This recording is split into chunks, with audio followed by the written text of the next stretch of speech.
Hello students, welcome back to next video.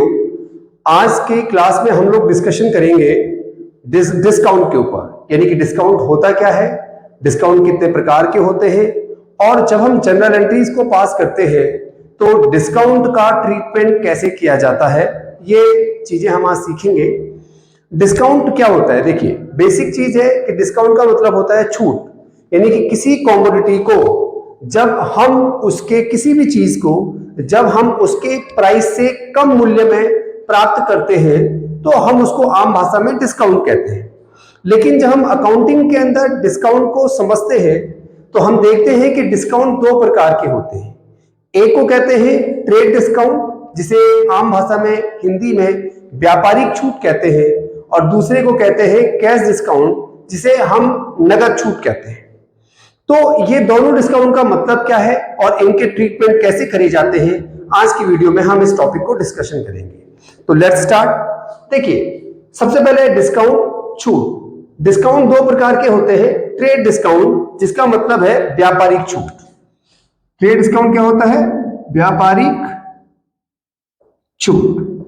और cash discount, इसको हम लोग कहते हैं नगद छूट। अब ये दोनों डिस्काउंट का अलग अलग मतलब है, दोनों डिस्काउंट को देने का पर्पस भी अलग अलग है। ट्रेड डिस्काउंट कोई भी बिजनेसमैन इस पर्पस के लिए देता है कि वो अपनी सेल्स को बढ़ाना चाहता है, यानी कि ट्रेड डिस्काउंट को देने का जो पर्पस है, to increase the sales. Sale को बढ़ाने के ऑब्जेक्ट से जो डिस्काउंट दिया जाता है उसे ट्रेड डिस्काउंट कहते हैं। आप कई बार मॉल में जाते हैं, आप किसी कपड़ों के शोरूम में जाते हैं तो आप देखते हैं वहां पे लगा होता है 20% डिस्काउंट, 50% डिस्काउंट। तो ये सब का जो मोटिव होता है वो आप उसको अपनी सेल्स को बढ़ाना होता है, और सेल को बढ़ाने के लिए वो डिस्काउंट ऑफर करता है, और उससे जो कस्टमर होता है वो ज्यादा से ज्यादा चीजों को खरीदता है और अल्टीमेटली सेल इंक्रीज होती है। तो किसी भी बिजनेसमैन का ट्रेड डिस्काउंट को देने का जो पर्पस होता है वो अपनी सेल को बढ़ाना होता है। और कैश डिस्काउंट कोई भी बिजनेसमैन इसलिए देता है कि वो अपने पैसे को, टू गेट द मनी सून, वो अपने पैसे को जल्दी से जल्दी प्राप्त करना चाहता है। अगर मान के चलो आपने किसी को 5,000 रुपए का माल बेचा, ए ने बी को 5,000 रुपए का माल बेचा, और बी ने इसके लिए टाइम लिया था 3 मंथ का, यानी बी ने कहा था कि मैं 3 महीने के बाद आपको पेमेंट करूंगा। अब ए को बीच में पैसों की जरूरत पड़ गई, ए ने बी को ऑफर किया कि अगर आप मुझे अभी पेमेंट कर देते हो तो मैं आप मुझे सिर्फ 4,500 रुपए दें और 500 रुपए मैं आपके छोड़ दूंगा, विच इज कॉल्ड डिस्काउंट। देखो, अपने पैसे को जल्दी से जल्दी पाने के लिए आप जिस डिस्काउंट को ऑफर करते हैं उसको कैश डिस्काउंट कहते हैं। यानी कि कैश डिस्काउंट का जो पर्पस है, टू गेट द मनी सून, अपने पैसे को जल्दी से जल्दी प्राप्त करने के लिए कैश डिस्काउंट ऑफर किया जाता है, कैश डिस्काउंट दिया जाता है। दूसरा चीज है ट्रेड डिस्काउंट को, it is not recorded in books, यानी कि अकाउंटिंग करते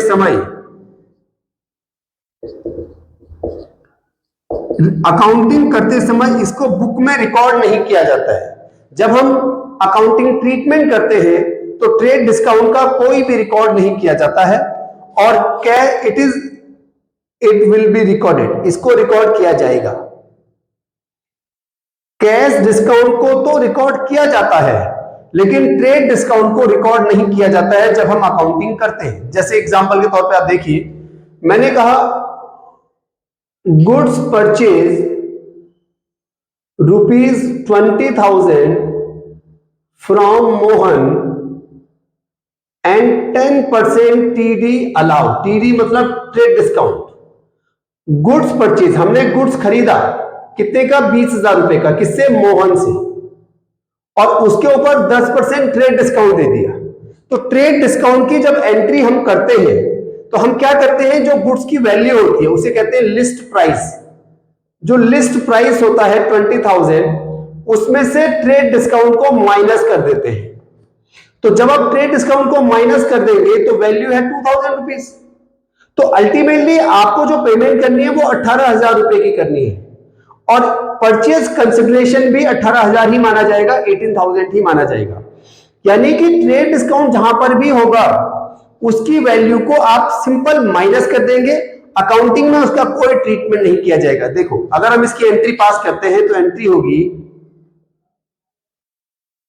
purchase account debit to Mohan. Mohan नाम इसलिए है कि ये उधार है, इसमें नाम है, टू मोहन, और अमाउंट आ जाएगी 18,000 रुपीज, 18,000 रुपए। देखिए कहीं पे ट्रेड डिस्काउंट को हम लोगों ने डिस्कशन नहीं किया है, कहीं पे भी ट्रेड डिस्काउंट नहीं लिखा है, क्योंकि ट्रेड डिस्काउंट को बुक्स में रिकॉर्ड नहीं किया जाता है, इसकी अमाउंट को माइनस किया जाता है, ठीक है। और कैश डिस्काउंट को बुक्स में रिकॉर्ड किया जाता है। जैसे मैंने अभी आपको एक पिक्चर बताई थी कि ए ने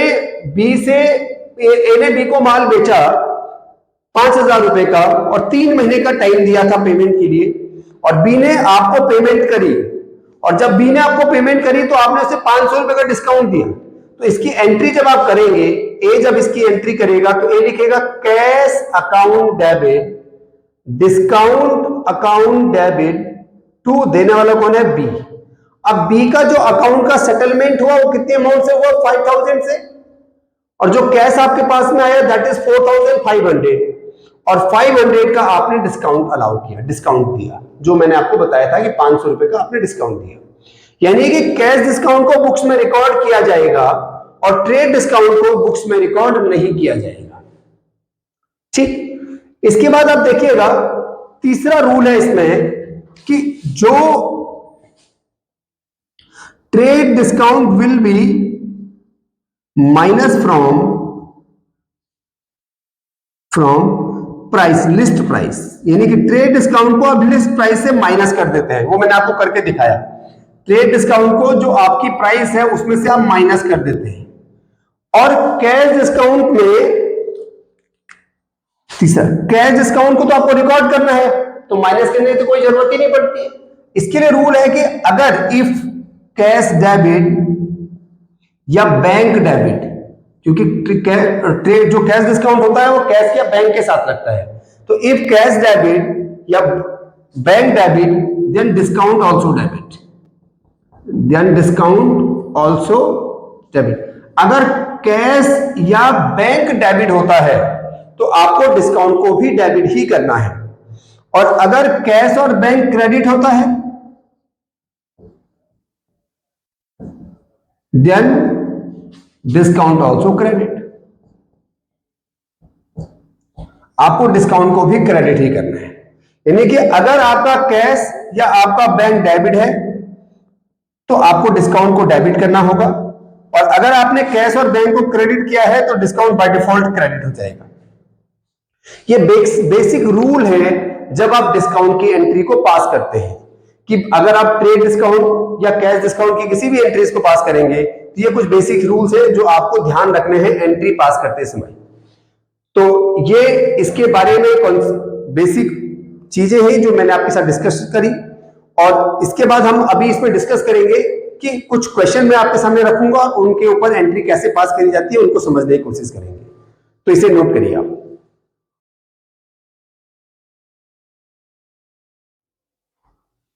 ओके, तो यहां पर हमारे पास में कुछ जनरल एंट्रीज है, जिन एंट्रीज को हम यहां पर करेंगे, कैसे इनको सॉर्ट आउट किया जाता है, और उन्हीं रूल्स को एग्जीक्यूट करेंगे जो अभी हमने पढ़े कि ट्रेड डिस्काउंट और कैश डिस्काउंट की एंट्रीज को कैसे पास किया जाता है। देखिए पहला क्वेश्चन है गुड्स परचेज फ्रॉम महक, यानी कि हमने महक से माल खरीदा 20,000 रुपीज का और उसको ट्रेड डिस्काउंट दे दिया 5%।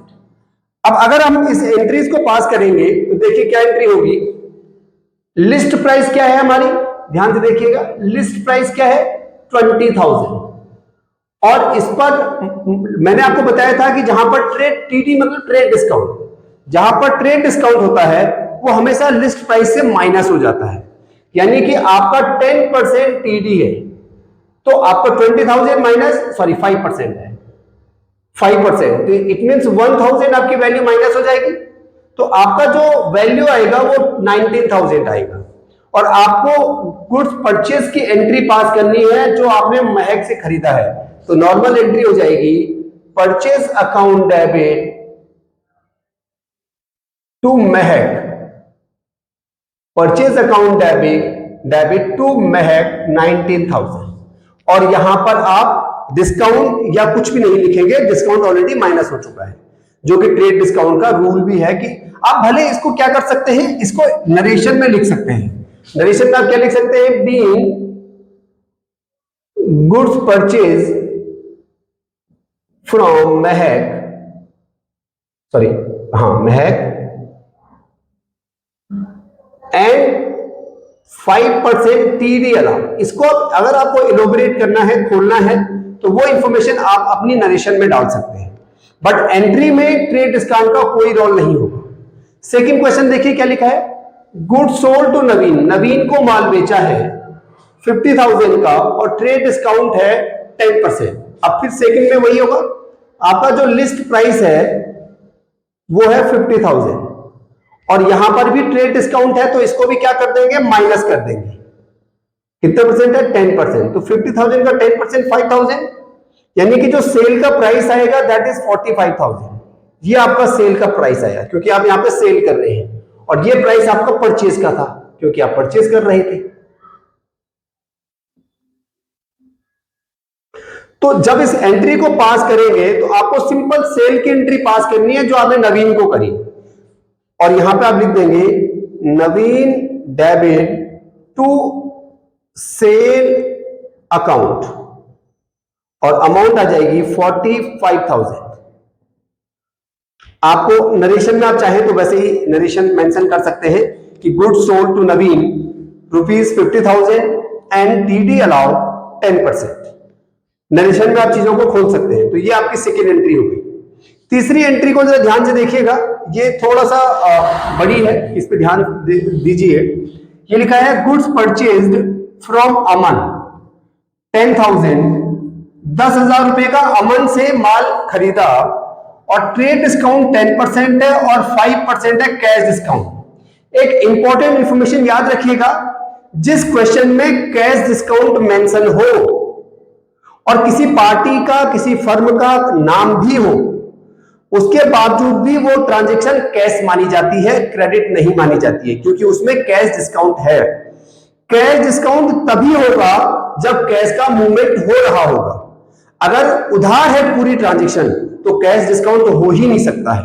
यानी कि अगर क्वेश्चन में कैश डिस्काउंट है तो इसका मतलब है कि आपकी ट्रांजैक्शन कैश में है। Got it? तो यहां पे नाम तो है लेकिन क्लियर है कैश डिस्काउंट के आ जाने से कि ये डिस्काउंट, ये जो ट्रांजैक्शन है ये कैश वाली ट्रांजैक्शन है। तो अगर आप इस क्वेश्चन को करेंगे, जो थर्ड क्वेश्चन आपका है, इसको अगर आप करेंगे तो देखिए सबसे पहले लिस्ट प्राइस कितनी है, लिस्ट प्राइस आपकी 10,000, क्योंकि हमें पता है कि ट्रेड डिस्काउंट जो है ना वो लिस्ट प्राइस से माइनस होता है। तो आपने यहां पे लिखा माइनस ट्रेड डिस्काउंट 10%, तो 10,000 का 10% 1,000 हो गया, और आपका वैल्यू आया 9,000। This is your purchase price. हमेशा याद रखिएगा जो लिस्ट प्राइस होता है उसमें से ट्रेड डिस्काउंट माइनस करने के बाद या तो परचेज की वैल्यू पता चलती है या सेल्स की वैल्यू पता चलती है। और फिर बोला गया इसके ऊपर 5% कैश डिस्काउंट है, तो यानी कि 5% सीडी, तो 5% सीडी मतलब 450, 9,000 का 5% 450 होता है।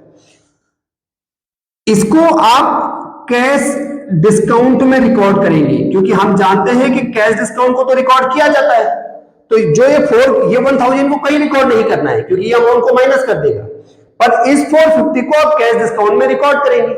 9,000 में से 450 चला गया तो आपकी वैल्यू आई 8,550, ये वैल्यू आपके कैश में आएगी।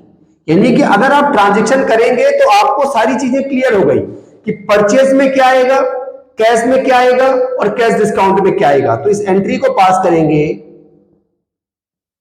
Purchase account debit it is 9,000 to cash account it is 8,550 और टू डिस्काउंट, ये कौन सा डिस्काउंट है, कैश डिस्काउंट है, याद रखिएगा।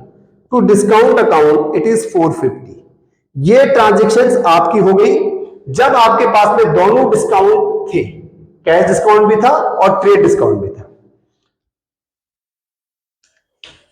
इसके बाद है, इसे चाहे तो स्क्रीनशॉट ले लें। इसके बाद है fourth topic, fourth question, cash receive from यूटैक, देखो कैश आपने रिसीव किया है किससे, यूटैक से। तो जब आप कैश को रिसीव कर रहे हैं तो कैश डिस्काउंट उस टाइम पे लगेगा, और कैश डिस्काउंट को हमेशा रिकॉर्ड किया जाता है जैसा कि हम जानते हैं। तो यहां पर सिंपल है कि कैश आपने रिसीव किया, देखो अमाउंट कितनी है कैश की, 15,000 है, और आपको डिस्काउंट अलाउ हुआ है 10%, तो आपका 10% इसमें डिस्काउंट हो गया, तो 1500 रुपए आपका डिस्काउंट हो गया। तो आपको कैश कितना मिला, 13,500। अब ऐसा तो नहीं है कि डिस्काउंट का रिकॉर्ड नहीं किया जाएगा, कैश डिस्काउंट तो रिकॉर्ड होता ही है। तो इसको आप डिस्काउंट में चढ़ाएंगे, इसको आप कैश वाली फिगर में चढ़ाएंगे, और ये जो अमाउंट है ये उस पार्टी के नाम पे चढ़ेगी जिससे ये रिसीव्ड हो रहा है, क्योंकि पार्टी का हिसाब तो पूरे अमाउंट से सेटलमेंट होगा ना, तो ये यूटैक के नाम से चढ़ेगा। अब आप देखिए, अगर हम कैश को रिसीव कर रहे हैं तो कैश डेबिट होता है, कैश अकाउंट डेबिट 13,500, और रूल पड़ा था कि अगर कैश डेबिट है तो डिस्काउंट भी डेबिट होगा, अगर कैश क्रेडिट है तो डिस्काउंट भी क्रेडिट होगा। तो यहां पे लिख देंगे discount account debit it is 1,500 to क्या नाम है, यूटैक, और it is amount 15,000, sum of the both amount. ये आपका हो गया फोर्थ टॉपिक। फिफ्थ भी कुछ अलग नहीं है, सिंपल है। देखिए फिफ्थ में भी कुछ ऐसा अलग नहीं है। कैश पेड टू रोहन, हमने रोहन को पेमेंट करी है 20,000 की, और उसके ऊपर 5% सीडी है। तो अगर 20,000 की आप रोहन को पेमेंट करिए तो ये अमाउंट तो रोहन के नाम पे आ जाएगा, क्योंकि पार्टी के नाम पे पूरी अमाउंट आएगी। 5% सीडी है, तो यानी कि 1,000 रुपीज कैश डिस्काउंट के नाम पे आ जाएगा, और इसके बाद जो बचेगा माइनस करके ये आपकी कैश की वैल्यू है। ये आपके पास पूरी पिक्चर आ गई कि कैश में कितना अमाउंट आप लिखेंगे, रोहन में कितना अमाउंट आप लिखेंगे, और डिस्काउंट में आप कितना अमाउंट लिखेंगे। देखिए रोहन को पेमेंट हो रही है तो रोहन पाने वाला है, तो एज पर द रूल जो रिसीवर होता है वो डेबिट होता है, तो Rohan debit to cash account और टू डिस्काउंट अकाउंट। तो रोहन में आपका आ जाएगा 20,000, कैश में आपका जाएगा 19,000, और डिस्काउंट में आपका आ जाएगा 1,000। डिटेल को आप नरेशन में डिस्क्राइब कर सकते हैं। दिस इज, ये बेसिक एंट्रीज है जो आपको सीखनी है, आपको करनी है। ये मैंने एक सैंपल बताया, एंट्री आपके बुक के ऊपर बहुत सारी एंट्रीज आपको मिल जाएंगी, और एंट्रीज आप अगर सेल्फ से करेंगे, खुद से करेंगे, मेरा काम है आपको कॉन्सेप्ट क्लियर कराना, उसके बाद एंट्री आप खुद से अगर एफर्ट डालेंगे तो आपको ज्यादा क्लियरिटी आएगी। एक और एंट्री में दिमाग में आ रही है, मैं आपको थोड़ा बता दूं, थोड़ा सा कॉम्प्लिकेटेड होगी, आप अगर अच्छे से समझ जाएंगे तो आपको काफी आसानी रहेगी, काफी कंफर्टेबल रहेगा। तो देखिए मैं बता दूं, एक एंट्री है, देखिए मैंने कहा goods purchased from Rakesh 50,000, 10% TD, 5% CD allow, and 60% cash paid immediately.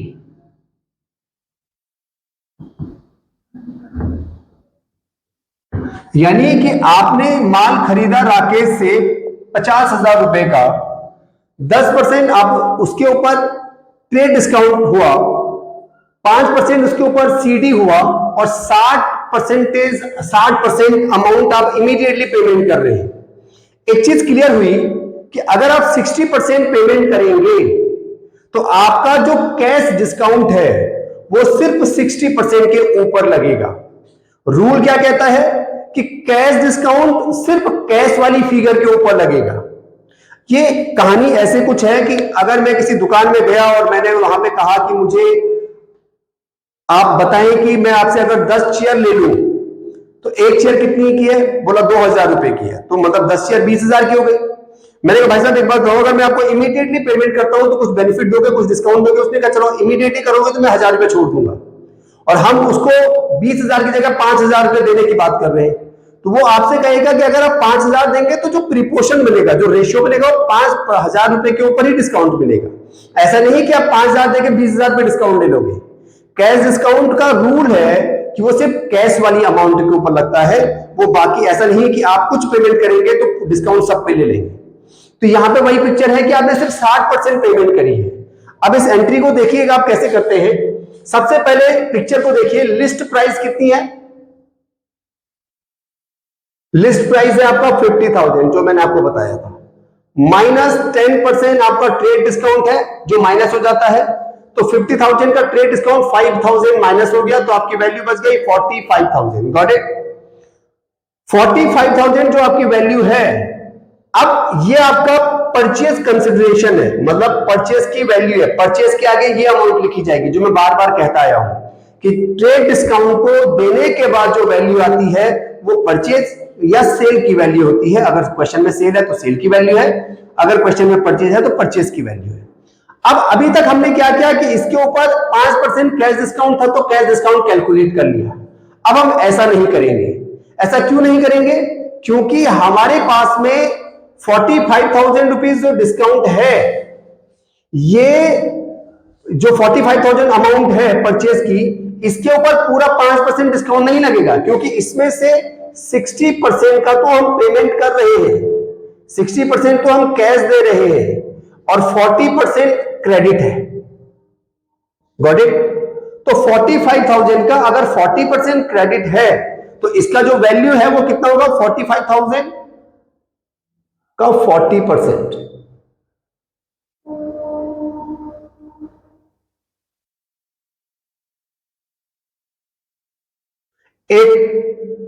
18,000। 18,000 जो वैल्यू आई ये आ जाएगा किसके नाम पर? राकेश के नाम पे, यानी कि जिससे हम उधार खरीद रहे हैं। तो ये तो आ गया राकेश के नाम पे, उस पार्टी के नाम पे जिनसे हम खरीद रहे हैं। उसके बाद जो वैल्यू बच गई 45,000 में से 18,000 40% कट गया, तो जो बच गया वो 17, वो आपका 60% हो गया। तो कितनी वैल्यू बची आपकी? 34,000। नहीं सॉरी, 34,000 नहीं होगा, कितना वैल्यू होगा? 27। 60% वैल्यू जो है वो 27,000 है। Got it? 60%। तो इसमें से आपको बोला गया कि 5% कैश डिस्काउंट है, तो इसमें से आपका कैश डिस्काउंट का वैल्यू निकलेगा, कैश डिस्काउंट 5%। तो 27,000 का 5% अगर आप निकालेंगे तो क्या वैल्यू होगी?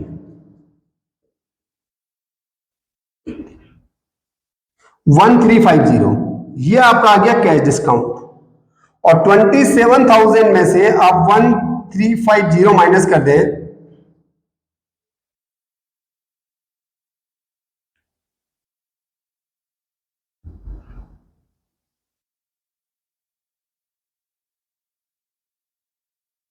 तो जो वैल्यू बची वो कैश वाली फिगर हुई, and that is 25,650।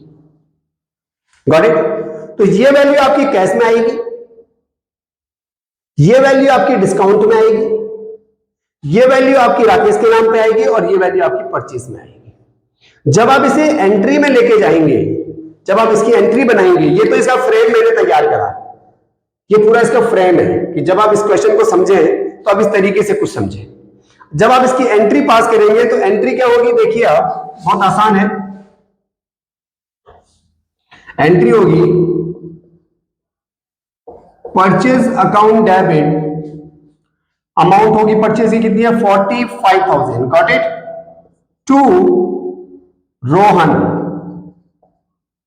Sorry Rakesh, to Rakesh. Rakesh का वैल्यू कितनी है? 18,000। टू कैश अकाउंट वैल्यू कितनी है? 25,650 और टू डिस्काउंट इट इज 1350। ये पूरी एंट्री पास करेंगे आप जब आपके पास में ऐसा क्वेश्चन होगा। समझने के लिए मैंने आपको एक लेआउट बताया कि कितने का हमारा लिस्ट प्राइस है, कितना ट्रेड डिस्काउंट है, जो वैल्यू आई उसमें से देखेंगे कितना हमने कैश में पेमेंट किया, कितना उधार किया। जो उधार किया वो तो पूरी अमाउंट आ जाएगी, जो हमने कैश पेमेंट करा उसमें से कैश डिस्काउंट कटेगा और जो बचेगा वो कैश में आ जाएगा। तो कैश डिस्काउंट को भी रिकॉर्ड करते हैं, तो ये कैश डिस्काउंट की वैल्यू आ गई, ये कैश की आ गई और ये उधार की आ गई और ये टोटल परचेज की आ गई। तो दिस इज द ट्रांजेक्शन जो मैंने कैश डिस्काउंट और ट्रेड डिस्काउंट से रिलेटेड एंट्रीज आपको बताई। ऐसी बहुत सारी कॉम्प्लिकेटेड एंट्रीज होती हैं जो आप चाहें तो खुद से भी फाइंड आउट कर सकते हैं, और बेसिक रूल यही है, अगर आप इनको एग्जीक्यूट करेंगे तो बहुत आसानी से डिस्काउंट से रिलेटेड सारी एंट्रीज आप कर सकते हैं। Now thank you very much. आप इसे स्क्रीनशॉट चाहे तो ले सकते हैं या नोट करना चाहे तो नोट कर सकते हैं।